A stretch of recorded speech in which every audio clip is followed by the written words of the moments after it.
La familia jurídica religiosa se rige principalmente por la religión, es decir, un texto sagrado. Esa familia consiste en el ordenamiento jurídico que establecen diversos estados basados en ideas de carácter religiosa, la cual se basa en una regla externa a la conducta de los individuos.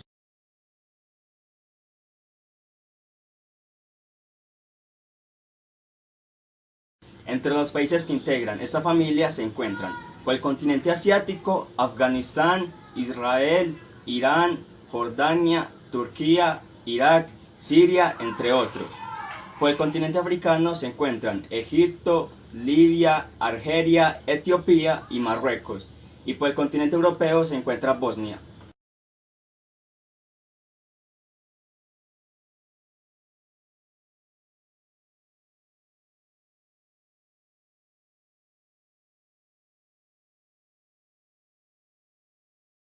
Derecho hebreo. Sus normas están divididas de tal manera que primero contienen las leyes y los deberes del hombre con Dios y los otros deberes del hombre con sus semejantes. División hecha principalmente para separar a Dios de los hombres y lo mundano y colocarlo en un plano superior y elevado al hombre, evitando representaciones de Dios contra otros animales. Buscaban establecer un método sencillo de la justicia dentro de las tribus. El sistema incluía el hecho de Moisés. Le daba facultades jurisdiccionales a consejos de ancianos para tratar casos corrientes. Sin embargo, en casos excepcionales, Moisés podía intervenir directamente. Estas leyes, al contrario de otras, no estaban relacionadas con las que son inflexibles y no pueden ser combinadas por el hombre, como el caso de las normas y costumbres que aceptarían el cambio. El derecho hebreo está basado en un principio de leyes consuetudinarias y religiosas. Él establecía la superioridad sobre todo lo criado y como consecuencia todo orden moral y legal era una expresión voluntaria divina. Este pacto primitivo rigió el pueblo judío hasta su cautiverio en Egipto. En ese periodo sube un nuevo patriarca llamado Moisés. Su historia. Si caracterizamos a las fuentes del derecho, según el papel dominante que ha desempeñado la evolución histórica, podemos incluir el derecho hebreo dentro de las fuentes formales y siguiendo las clasificaciones de la moderna teoría del derecho como fuente derivada o derivativas, ya que su influencia se encuentra en los procedimientos de creación admitidos como la legislación, la jurisprudencia y la costumbre, habiendo desempeñado un papel dominante en la evolución histórica del derecho. Es verdad que el derecho hebreo se funda en dos conceptos poco vinculados a los conceptos de juridicidad que se manejan actualmente. El derecho hebreo se basa en dos conceptos tradicionalmente teológicos como son la revelación y la inspiración.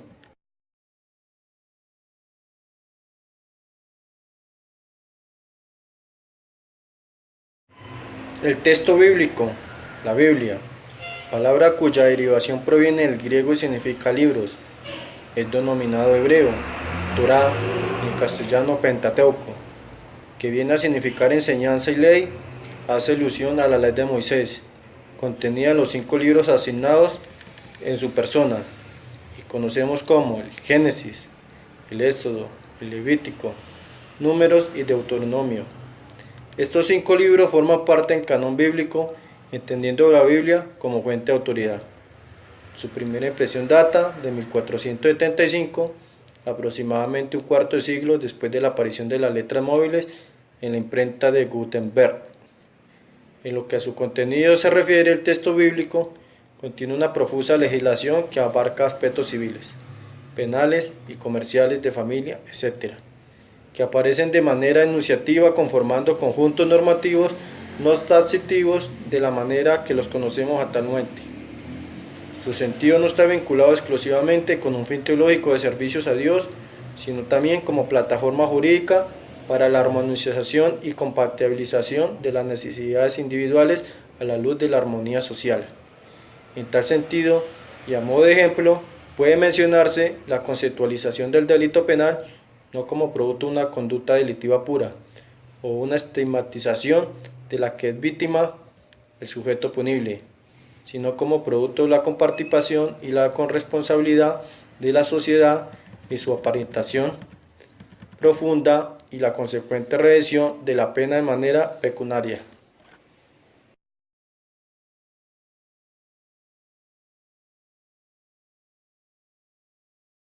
El derecho musulmán el derecho musulmán es un sistema autónomo cuya base principal es el Corán.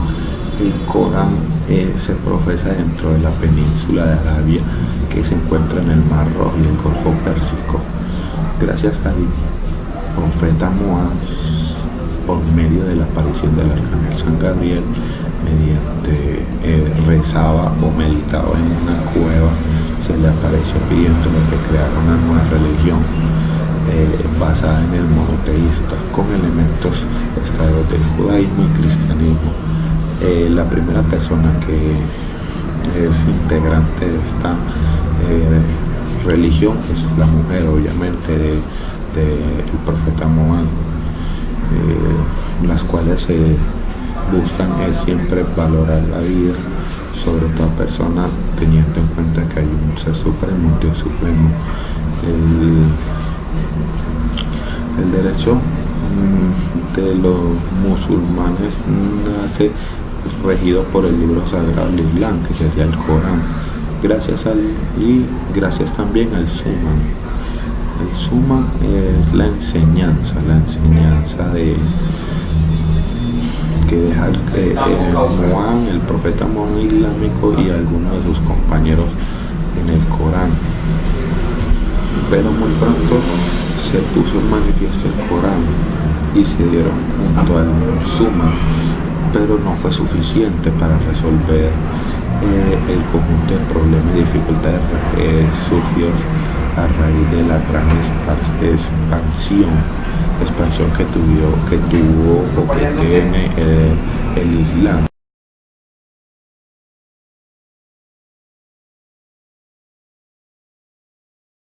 Nosotros somos musulmanes. Nuestra religión, nuestro código de vida se llama Islam. Islam como tal se refiere a o significa el sometimiento a la voluntad de Dios. Cuando decimos Dios estamos hablando de el único Dios que hay, existe un solo Dios. Quizás en algunos idiomas lo llaman Yahvé, Jehová o otras palabras, dicen God en inglés, Dios en español, nosotros decimos Allah en idioma árabe.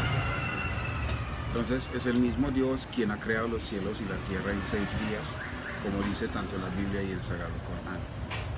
Entonces, cuando decimos de que Islam significa sometimiento a la voluntad de Dios, nuestra creencia es de que Dios envió aquí, en este planeta Tierra, muchos profetas, quien nos ha invitado a eso, de que tenemos que vivir esta vida de una manera como Dios ha ordenado, sí, a su voluntad, someternos a su voluntad, no hacer lo que nosotros queremos, sino más bien lo que Él nos ha ordenado. Eso es la religión.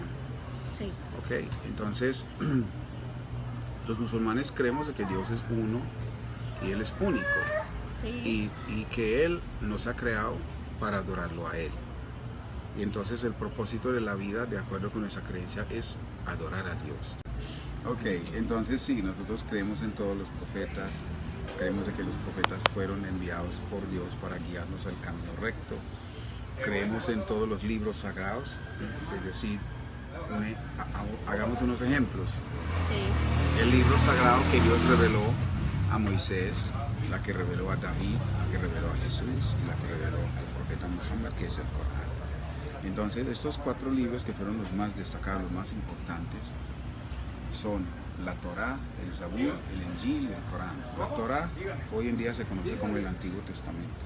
El Zabur es conocido hoy en día como los Salmos, el Injil es conocido hoy en día como el Nuevo Testamento y el Corán. Entonces nosotros creemos en estos 4 y los otros libros que Dios ha revelado, que fueron pequeños, digamos, libretas a los diferentes profetas. Nosotros creemos en el juicio final, en la resurrección, más no en la reencarnación, no, en la resurrección. El juicio final, cuando todos Dios nos va a llamar y vamos a rendir cuentas ante Él, y Él es el que toma sus grandes decisiones. Tenemos la esperanza de que por su gran amor y misericordia, que nos perdona a todos y nos dé el cielo.